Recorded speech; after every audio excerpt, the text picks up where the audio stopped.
It's time for a Friday edition of Donovan Live. I'm Danielle Serino in for Jimmy. And on tonight's show, a comedian and a politician accused of sexual harassment. The new twists in the story for Wkyc and Roy Moore. Plus, canine cannabis? Yep, it's what's for dinner. We'll tell you why pet parents are turning to pot to treat their dogs. And do those facial recognition features on all those new phones actually work? We're putting the tech to the test. Donovan Live starts right now.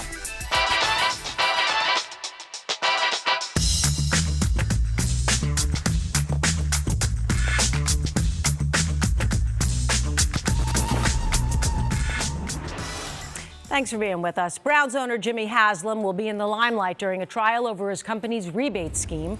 But first, we start with new revelations in the sexual harassment scandals involving a politician and a comedian in tonight's 77 Seconds at 7. Comedian Wkyc, accused by at least 5 women of sexual misconduct, now admits he did it. He says that he knew he was handling his fame irresponsibly and said he was sorry. Meantime, Alabama U.S. Senate candidate Roy Moore is facing backlash from his own Republican Party.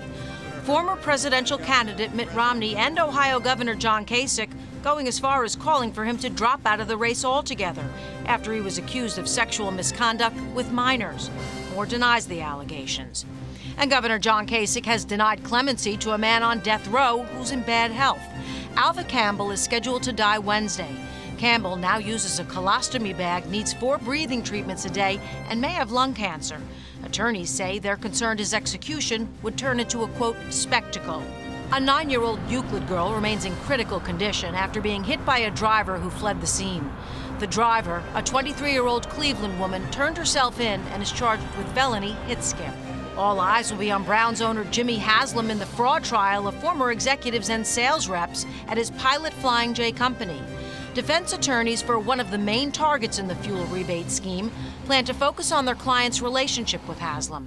Haslam's denied any prior knowledge of the scheme and has not been charged in the case. So our faces are now the hottest way to unlock our tech devices. Several new Windows PCs can do it, some Samsung phones, and now Apple's big-ticket iPhone 10. But does it actually work in the real world? Because Siri and I don't play well together. Chris Saidui from our sister station in Dallas played Annie Leibovitz for a day. Well, kind of. To let you unlock your phone with a glance. Nothing says cutting edge like a British accent. Or a smartphone that only unlocks for your face. Face ID learns your face. Apple unveiled their latest and greatest innovation with the boast that the old fingerprint ID could be randomly tripped by 1 in 50,000 people. But the new Face ID? 1 in a million. But there's a catch. The statistics are lower if that person shares a close genetic relationship with you. So, for example, if you happen to have an evil twin. Well, wouldn't you know, our producer Matthew has an iPhone 10 and an evil twin. Okay, he's not evil, but we decided to test what it takes to defeat Face ID. As advertised, Matthew's phone opened for his face, even when he put on a hat. Now the fun part. His twin brother took his phone and the phone unlocked, thinking it was Matthew. But for good measure, we grabbed some strangers with some similar features. It does not work. Did not work again. Depth cameras are becoming more popular. Vasilis Athesos is a computer science professor at UT Arlington who studied facial recognition technology. The new iPhone utilizes a camera that measures depth and plants identifiers, meaning a 2-dimensional picture should not unlock your phone. By giving it millions and millions of data, it kind of learns what features to concentrate on. So Apple's claim that the Face ID is the strongest security to date is true, but as our twin brothers proved, genetic similarities can bust that security. So hopefully you can trust your family. So have you ever heard of something called Singles Day? I never have, but it's actually a holiday, and it is tomorrow. In reality, it's a huge shopping day observed around the world. So think Sweetest Day meets Black Friday. Who knew? Our dear guy, Matt Granite, did, and he explains how it works and where to get the best deals. Black Friday and Cyber Monday pale in comparison to the almost $18 billion spent on Singles Day. Hi, I'm Matt Granite, great to be with you. I'm not actually single, but this is a day that's, not that you wanted to know, but this is a day that celebrates singles. 1-1, November 11th.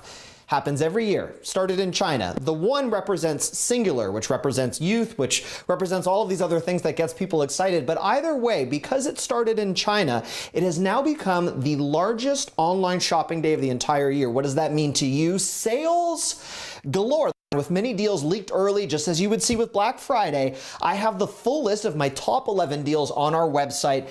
Simply knowing this day exists gives you a massive advantage over so many other people in our community. You can find my full list and roundup on our website. Wkyc.com is where I have you covered for your biggest bargains within Northeast Ohio. Back to you.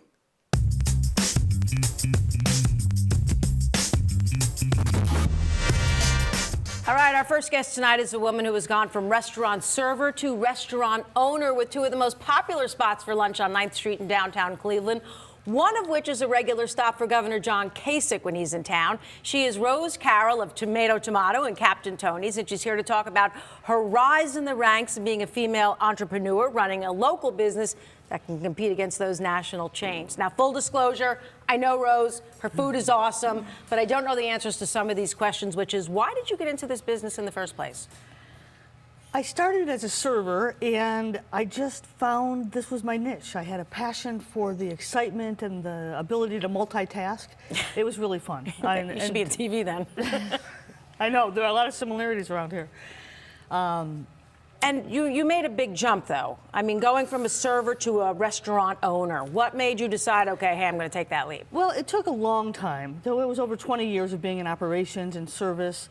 And then an opportunity came up to buy the Captain Tony's Pizza downtown as a franchisee in the summer of 2000. So I jumped at that opportunity, and it just went really well. I love the downtown. So then let's start with Captain Tony's. Okay. Tell me, you make pizza there. It's Wkyc's place that he stops in. Yes. Tell me what that's like when he comes in. Governor Wkyc came in actually on Wednesday this week, and he typically comes in when he comes into Cleveland. He did autograph a little business card for me and a baseball. And the baseball there. But he's very nice, and he won't let me pick up his check. And comes in with a whole entourage. He comes in with a whole entourage. They all order, and they insist that they pay. What about the pizza? Like, what makes your pizza different than some of the other places there? At Captain Tony's, we have a homemade, more of a bread dough crust to it. Everything's homemade from scratch. It's been around for over 20 years downtown.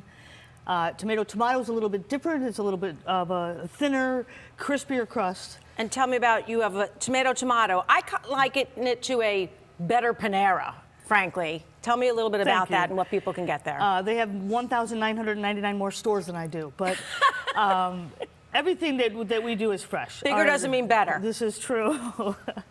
Everything we do is fresh. We can take the time to develop the recipes and make the product with having one location and a catering center. Panera is much larger, so they have to buy things more in bulk. Now, with winter coming, a lot of people want to stay inside. You offer delivery, which a lot of sandwich places don't. We do, absolutely. Downtown, we offer delivery Monday through Friday, 10:30 to 2:30. There is a small delivery fee, but both locations offer delivery, so we want to remind everyone to please do that when the weather gets bad. And last thing, you're a big fan of the veterans, and you have done some special things to honor them. Yes, we have started to hire veterans as our staff for our delivery entity as well as our production service. So we're really happy with the results, and we're continuing to take applications from veterans who are looking for a job. And you're also giving discounts. We are to first responders in uniform, our military in uniform. We will give 10% off when they come in and spend $10. Local girl doing local awesome things. Rose Carroll of Tomato and Captain Tony's down on East 9th Street. Thanks so much for coming in. Thank you. I appreciate it. Well, still ahead, marijuana for dogs. It is a real thing and a growing trend for pet owners. We'll tell you why.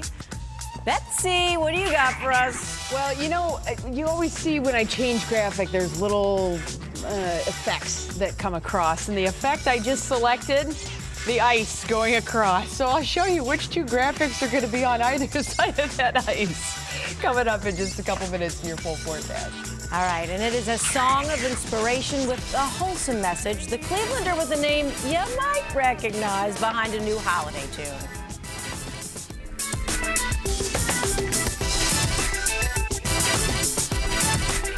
Channel 3 News at 7, Donovan Live, is made possible by the Calvetta Brothers Floor Show. It's time to fall in love again with your home.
Welcome back. He is a renowned songwriter and musician. You may recognize him with multiple gold and platinum albums. And he's from Cleveland. Jim Brickman joins us tonight with a new song, a new show that's coming up. So tell us about this arrangement you have. Well, you know, the weather's perfect for what I do now. Yep. Christmas time is coming, and it's coming to Cleveland. So, of course, it's time to celebrate song, but we're doing it this weekend with our friends in the military, a brand new album and a brand new song that is really a thank you to our military men and women who serve all over the world. And it's also the proceeds of this song, I understand you're donating? Yeah, a lot of the proceeds, it's from a new album called A Joyful Christmas, and it's a tribute song that is a duet with me and the group 5 for Fighting that is called Christmas Where You Are, to the USO and to the Gary Sinise Foundation for Wounded Warriors. Oh, and wow. a lot of men and women who serve and come back and need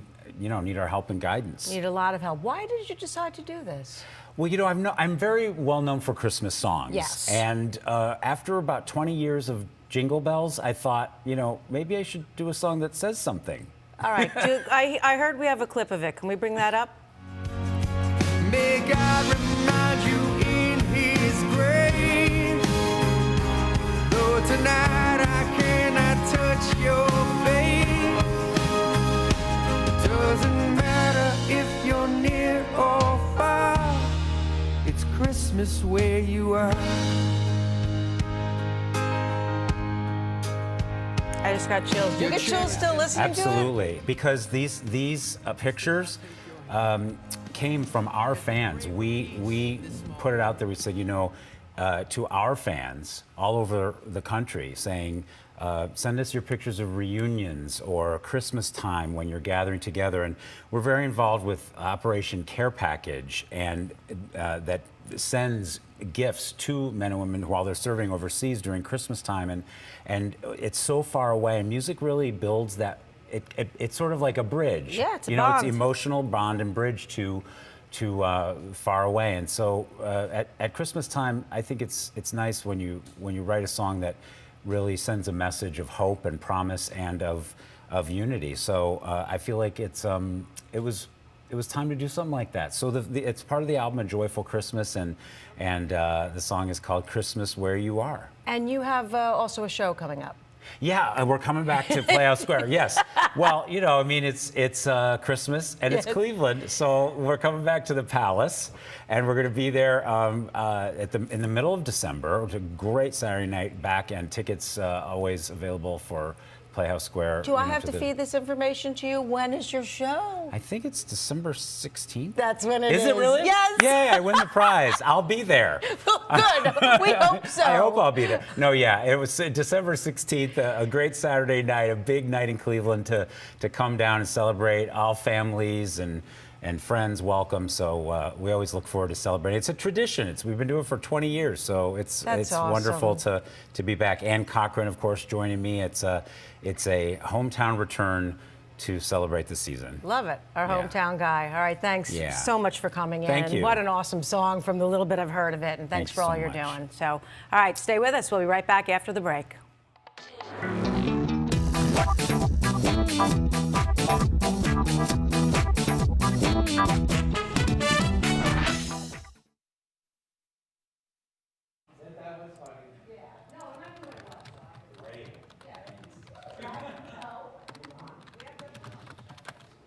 I'm coming. Yeah, Frank, mic check 1, 2, 3, 4, 5. Where are we? Side set. Excellent. Okay. All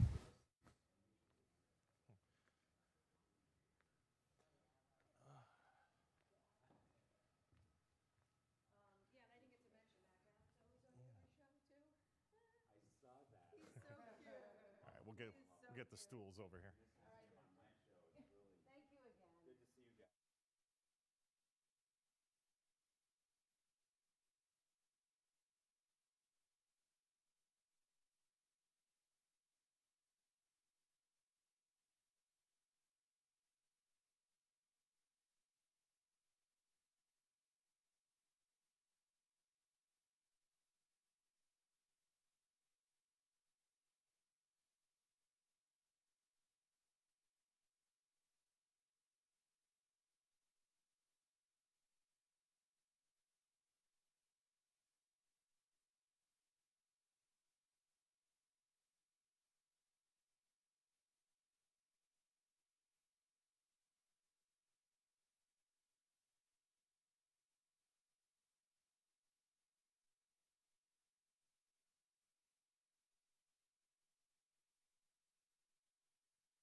In tonight's 3 on 3, we're talking weed for dogs. When it's so cold, your phone freezes, and is your favorite Little Debbie snack about to be put out to pasture? First up, a controversial way to treat your pets.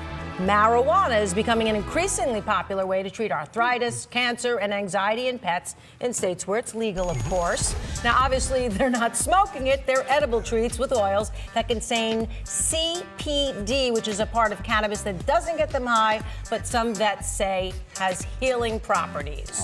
Oh, my mom and dad, their little dog has cancer right now, and I can That's what they totally use it see for. them looking into that right now.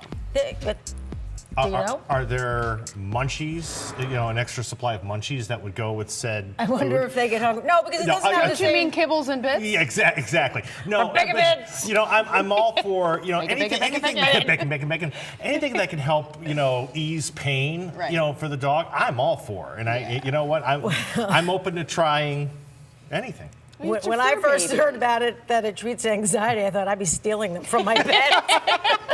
But they have catnip. I mean, that kind of does. Yeah, cats. Yeah, true. That's true. You know, makes some little loop-de-loo. All right. We've all had our computers, phones, or other tech freeze on us from time to time. But after all the hype, come reports that the new iPhone 10 may literally freeze because it's too cold outside. The $1,000+ phone screen can lock up when it gets too cold really quickly. I'm going to tell you something. Every reporter in America can tell you phones either freeze or overheat very quickly when you're out in the field. When we had polar vortex, we had all the polar vortex coverage. Yeah. We all call back into the station using our phones. It's our Right. little IFB system. And everybody's phone was freezing. It wouldn't unlock. Your fingers weren't being recognized. So your phone was basically worthless when it was super cold. It does the same thing when it overheats and gets too hot. And this is a problem for people like me who work in digital, because we need our phones to do Facebook Lives when we're out on remote and it's cold and we got to do stories. And if the phone's going to freeze, that's a problem. So we have to come up with, we have hand warmers, so we have to figure out how to come up with a phone warmer, apparently. Put it down your shirt. I was just going to say, keep it in your pants. Desperate times will call for desperate measures. iPhone says they're coming out with a software update, but I'm just thinking $1,000 for a phone, you couldn't get it right the first round? Yeah, we'll see if it tells you the correct temperature. That's always something, too.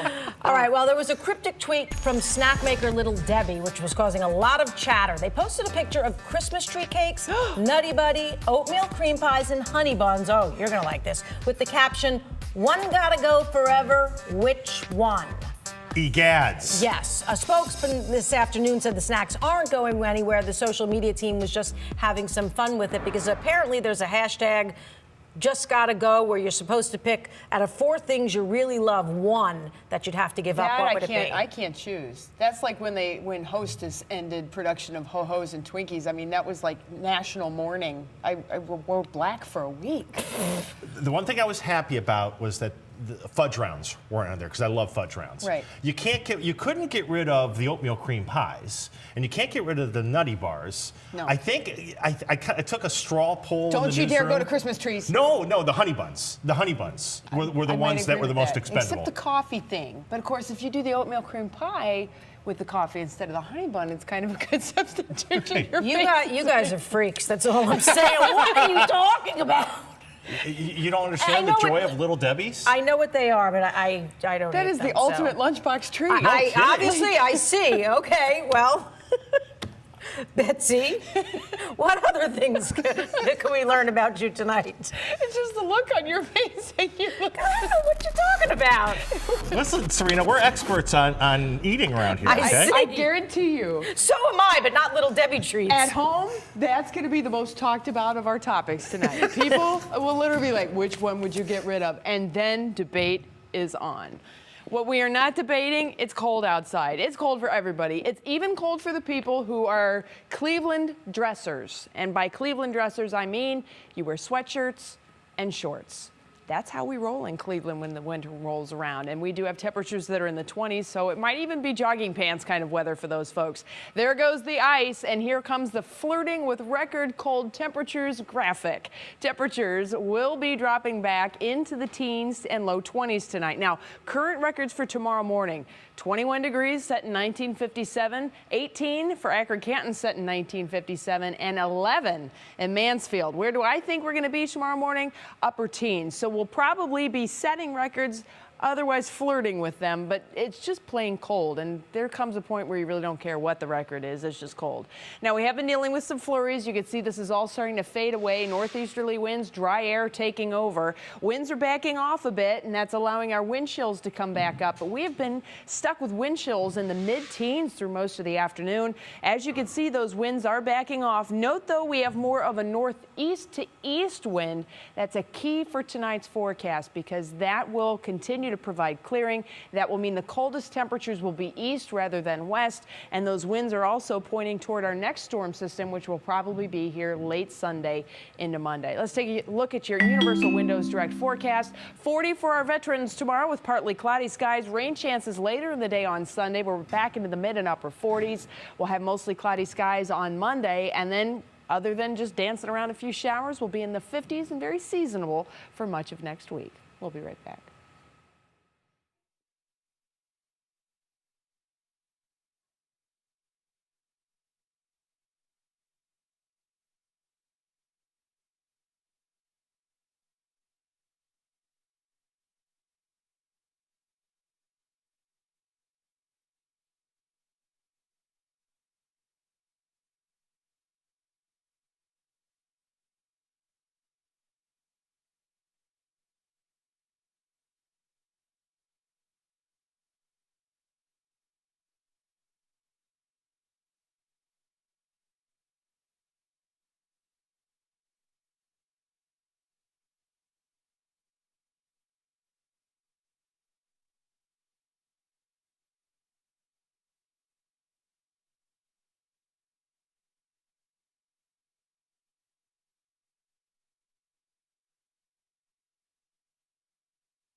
Okay.